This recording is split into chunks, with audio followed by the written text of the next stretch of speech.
नमस्कार एवरीवन। आप सभी का मेरे साथ जुड़ने का आज बहुत बहुत धन्यवाद। आज की वीडियो हम बात करेंगे जो चुनाव अभी गया, जिसमें 5 स्टेटों के अंदर चुनाव हुए, जिसमें केरलम, पुडुचेरी, तमिलनाडु, बंगाल और असम थे। पहले चुनाव जो तारीख निकली वो 9 तारीख को हुआ, जिसमें पुडुचेरी और आपका असम में और केरल में चुनाव हुए। फिर 23 तारीख को तमिलनाडु में चुनाव हुए और बंगाल का फर्स्ट फेज का चुनाव हुआ। और 29 तारीख को अप्रैल में सेकेंड फेज बंगाल का चुनाव हुआ। ये सारे 3 दिनों में 9, 23 और 29 को, जो 3 दिन के अंदर इन 5 स्टेटों के चुनाव पूरी तरह संपूर्ण हुए। उसके बाद 4 तारीख यानी कि कल मतगणना है। सभी को इंतज़ार है कि क्या इन स्टेटों का रिजल्ट निकल के आएगा। और ये बहुत महत्वपूर्ण स्टेट्स हैं। तमिलनाडु, जैसा कि आप जानते हैं कि नेशन के अंदर सबसे इंडस्ट्रियलाइज स्टेट्स जो हैं उसमें तमिलनाडु आता है। वहीं दूसरी ओर बंगाल, जो कि नेशन का सबसे ज़्यादा इंडस्ट्रियलाइज स्टेट होता था एक टाइम पे, और अब जो उसकी हालत है उसके अंदर लोग चाह रहे हैं कि बदलाव आए।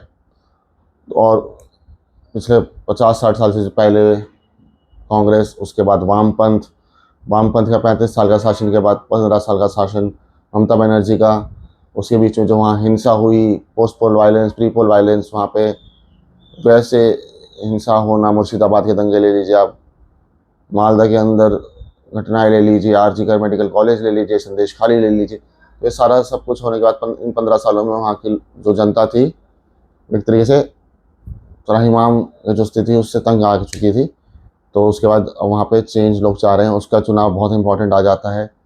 असम के अंदर हिमंता बिस्वा शर्मा की सरकार है और असम के अंदर सिंपल सा जो मुद्दा है वो वही रह जाता है कि जो मियाँ मुसलमान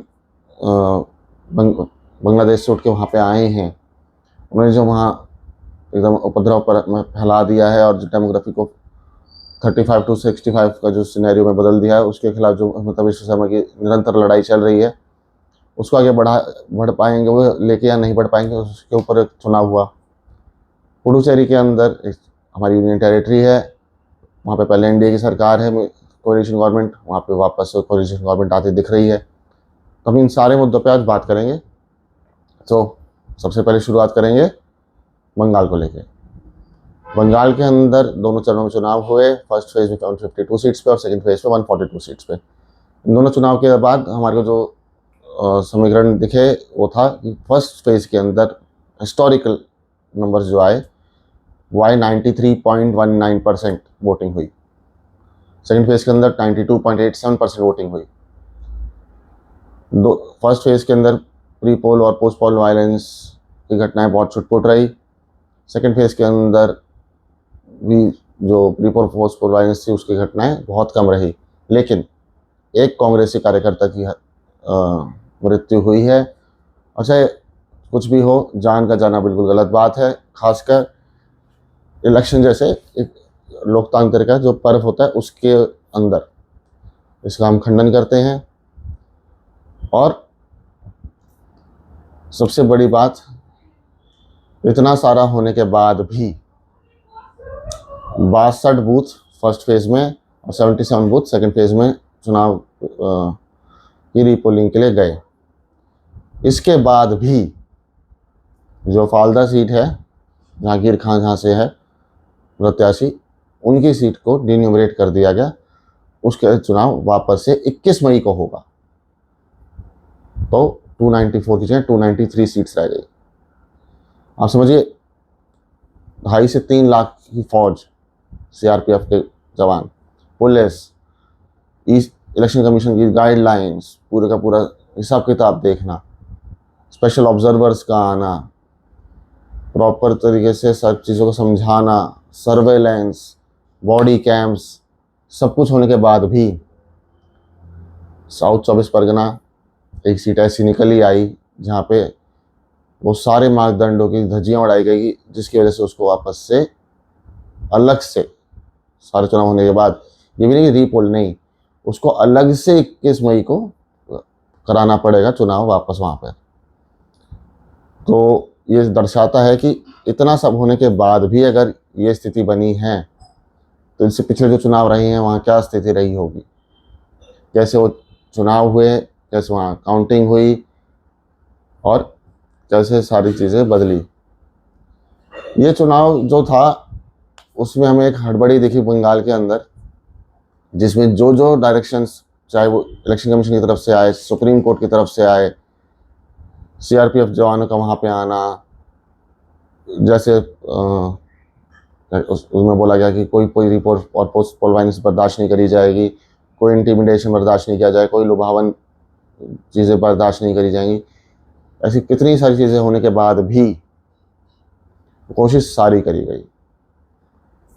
सारा का सारा चुनाव हमने ये देखा कि ममता बनर्जी चुनाव लड़ने से ज़्यादा सुप्रीम कोर्ट, हाई कोर्ट भाग के पास जाने पे, बार बार मुकदमा दायर करने पे, शुभेंदु अधिकारी की चुनाव लड़ने की कंटेंडेंसी को खारिज करने के लिए वो चली गई वहाँ पे। उसके अलावा चाहे इलेक्शन कमीशन के कोई भी ऑर्डर्स आए हों, तो ये पूरे चुनाव में ममता बनर्जी बहुत कंफ्यूज नज़र आई। जहाँ पे उन्हें चुनाव रैलीज करनी थी, आगे बढ़ के जाना था, उसकी जगह वो धरना करने पे, अपने खुद मुख्यमंत्री होते खुद ही धरना करने पे लगी रही। तो एक तरीके से उन्होंने केजरीवाल जैसा रूट अपनाया और उसका रिजल्ट अब आता दिख रहा है, और वो काफ़ी कंफ्यूज रही। दूसरी तरफ बीजेपी का बिल्कुल क्लियर पथ था, अपना ग्राउंड वर्क उन्होंने स्ट्रॉन्ग रखा, उन्होंने वो सीटें मार्क करी जहां वो जीत सकते, उसकी पोटेंशियल को समझा और वहाँ पे काम जारी रखा। साथ ही साथ पहले 9 तारीख को जहां पुडुचेरी और असम में चुनाव होने थे और केरल में चुनाव होने थे, वहाँ पे उन्होंने अपना ध्यान दिया। 9 तारीख के बाद उन्होंने अपने सारी जो स्टार पावर या हैवी वेट्स या जो भी आप कह लीजिए स्टार नेता, चाहे वो योगी आदित्यनाथ हों, हिमंत बिस्वा शर्मा हों, प्रधानमंत्री मोदी जी खुद हों, और सबसे बड़ी बात अमित शाह वहाँ पे 15 दिन खुद रहे। ये ममता बनर्जी वही है जिन्होंने एक बार ये कह दिया था कि अगर हम चाहें तो आप उस होटल से बाहर नहीं निकल सकते। तो अमित शाह ने उन्हें मतलब समझाया कि कौन कहाँ से क्या बाहर निकल सकता है, क्या बाहर नहीं निकल सकता। ऐसे ही एक जहांगीर खान पे जब एक स्पेशल ऑब्जर्वर गए यूपी से, उनके ऊपर उन्होंने वहाँ का वो बोले हैं कि चुनाव होने दीजिए, जब हम सरकार में आएंगे तो आपको वहाँ से पकड़ के लेके आएंगे। भाई साहब, पहली बात तो स्पेशल ऑब्जर्वर है, उसके ऊपर आप मुकदमा नहीं कर सकते। दूसरी बात, वो आईपीएस अधिकारी हैं यूपी कैडर के, उनकी ऊपर मुकदमा, गिरफ्तारी का वारंट या कुछ भी निकालने से पहले आपको परमिशन लेनी पड़ेगी। किससे? योगी आदित्यनाथ से। तीसरी बात, वो इनकाउंटर स्पेशलिस्ट हैं और जॉइंट आईजी। उसके बाद ये सारा होने के बाद अब आप कह रहे हमारी सरकार लेने दीजिए, आपके उस सीट को डिन्यूरेट करके दूसरी 21 तारीख को पोल हो रहा है, और उसमें अगर आप हार गए तो फिर आप सोचिए कि आपको कहाँ कहाँ से पकड़ के लाया जाएगा। जब ये आपके घर पे आपको समझाने गए तब तो आप वहाँ से फरार हो गए, सामने से आके आपकी बात करने की हिम्मत है नहीं, बस साइड में खड़े होकर छाती पीटना है और मातम मनाना है। तो मनाइए, कल रिजल्ट आ ही रहा है, उसके बाद सबका सब दूध का दूध और पानी का पानी हो जाएगा। इतनी बौखलाहट के बाद ममता बनर्जी ने कुछ बयान दिए।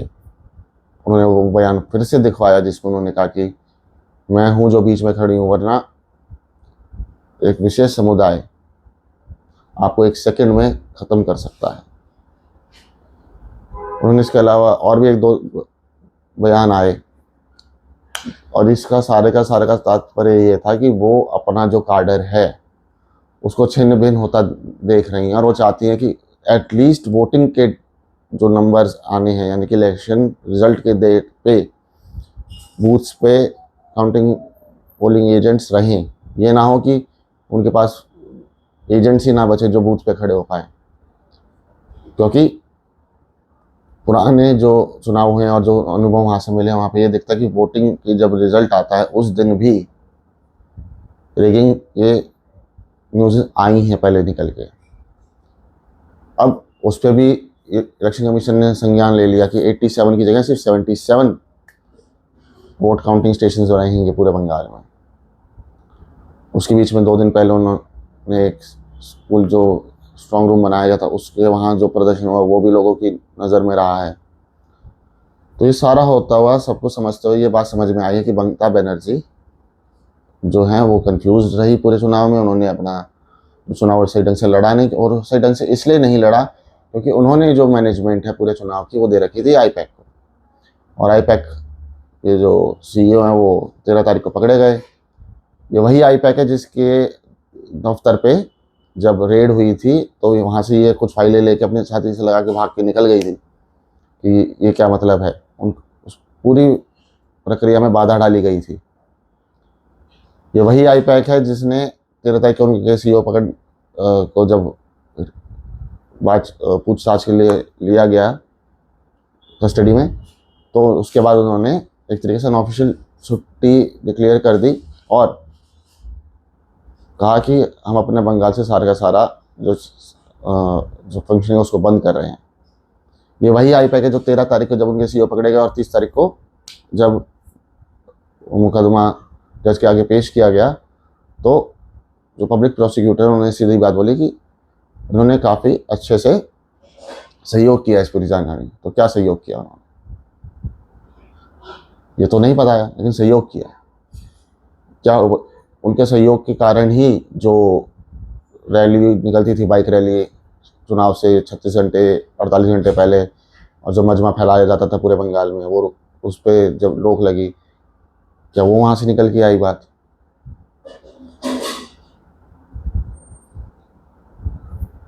या फिर और भी कोई चीज़ें? चलिए ये सारी जो बातें हैं वक्त के साथ पता चलेंगी, लेकिन मेन बात ये है कि आईपैक जब वहाँ से चला गया तो ममता बनर्जी का जो सबसे बड़ा जो पासा था, जो एक तरीके से स्क्रीन के पीछे से काम करता था, वो आर्टिस्ट जो कभी सामने नहीं आता था लेकिन सारा काम करके चला जाता था, वो उनके हाथ से निकल गया।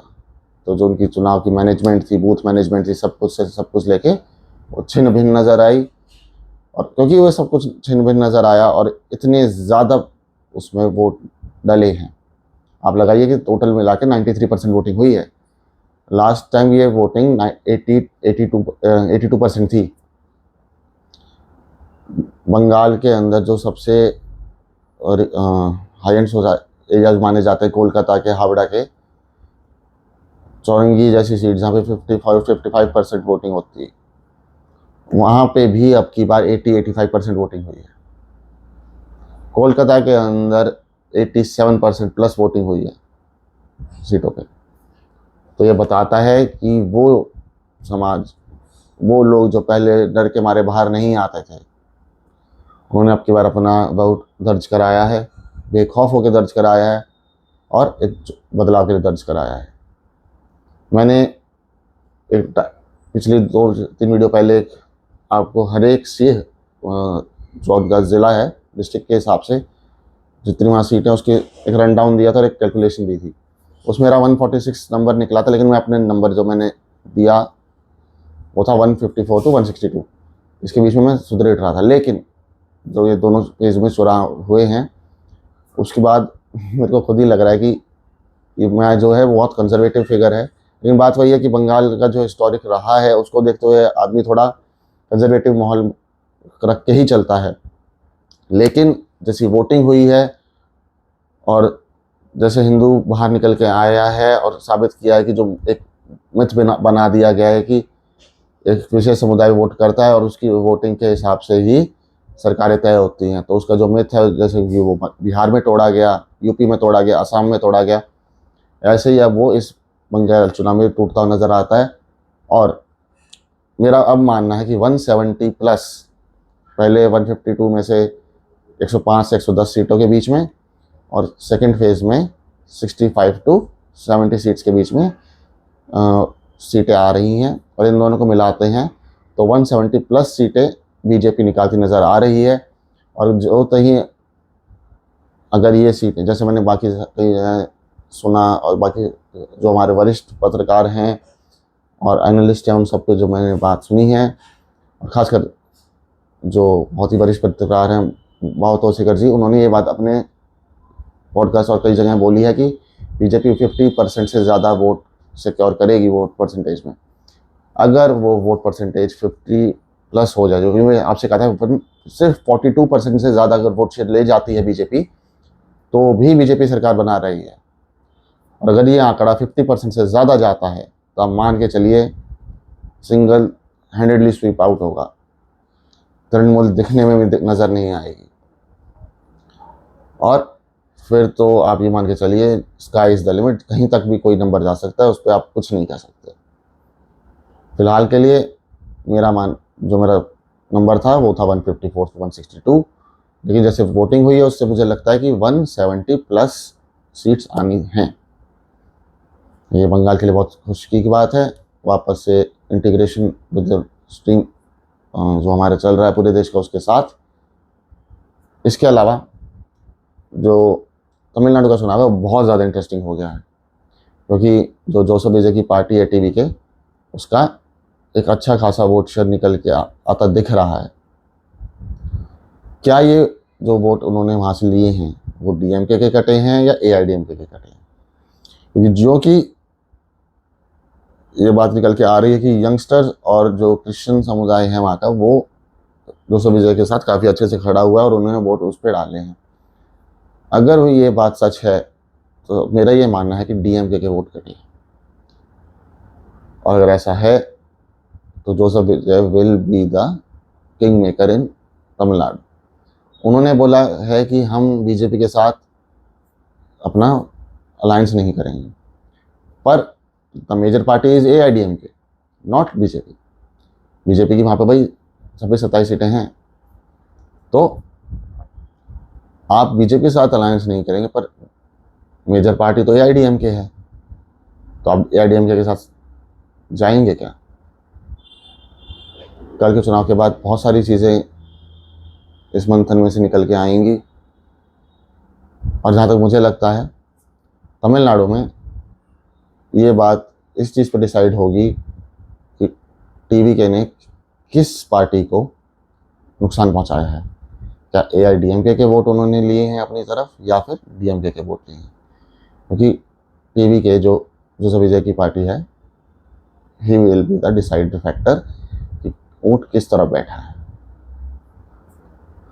केरला के अंदर सेम चीज़ बीजेपी करने की दिख रही है। पिनराई विजयन की जो पार्टी है लेफ्ट फ्रंट, उन्होंने चुनाव लड़ा है। वहाँ पे 5 साल बदलता है, लेकिन 10 साल से उनकी पार्टी चल रही है। एंटी इनकम्बेंसी उनके खिलाफ है, लेकिन कांग्रेस का जैसा हाल है उसको देखते हुए और जैसे बीजेपी राइज कर रही है, वहाँ भी हंग असेंबली आने के चांसेस हैं। और आप सभी को पता है कि बीजेपी और कांग्रेस आपस में अलायंस पार्टनर्स नहीं हो सकते, तो वहाँ पे अगर हंग असेंबली आती है तो वहाँ पे भी BJP will be the king maker, जो कि दिख रहा है। वहाँ पे मैं बीजेपी को 7 से 8 सीटें दे रहा हूँ। बाकी देखते हैं क्या समीकरण बनते हैं। पुडुचेरी बिल्कुल क्लियर है, वहाँ पे कोलिशन में हमारी सरकार बनेगी। और असम के अंदर, जैसे कि मैंने आपसे पिछली बार भी बोला था कि 89 सीटें बीजेपी ने लड़ी हैं, और बाकी जो सीटें हैं 37 वो उनके पार्टनर्स ने लड़ी हैं। तो उस टाइम भी मैंने बोला था कि 89 में से 79 to 82 सीट्स बीजेपी अपने जीतेगी, और बाकी अलायंस पार्टनर्स के ऊपर बात रहेगी। मेरा अभी भी मानना है कि बीजेपी 96 से 104 सीटों के बीच में निकाल सकती है, और 96 से 104 सीटों के बीच में अगर बीजेपी निकाल लेती है तो फिर एक हिस्टोरिक विक्ट्री रहेगी। तो 96 से 104 सीटें एनडीए निकाल सकती है। तो अगर 96 से 104 सीटें अगर एनडीए निकाल लेते हैं तो बहुत ही हिस्टोरिक विक्ट्री रहेगी। और हिमंता बिस्वा शर्मा जो अपना अच्छा काम कर रहे हैं नॉर्थ ईस्ट में, असम में, वो करते रहेंगे। और जैसे कि उन्होंने कहा है कि चुनाव होने के बाद जो उनकी पत्नी ऊपर एलिगेशंस लगे थे by certain person from Congress party, उसका भी जवाब आना तय है। ये था 5 राज्यों के चुनावों के बारे में एक छोटी सी अपडेट। हम कल आपसे फिर मिलेंगे। कल की वीडियो रहेगी वो 12 बजे, हो सकता है लाइव पे आऊँ, या फिर 1 बजे रिकॉर्डेड वीडियो आपके सामने प्रस्तुत होगी, क्योंकि सुबह की गिनती शुरुआत हो जाएगी और 11:30 बजे तक जो भी रुझान रहेंगे उसके बाद मैं अपना फर्स्ट वीडियो डालूंगा। और सारी गिनती पूरी होने के बाद शाम को हम दूसरी वीडियो अब डालेंगे। आप सभी का मेरे साथ इस वीडियो पे रहने के लिए बहुत बहुत धन्यवाद।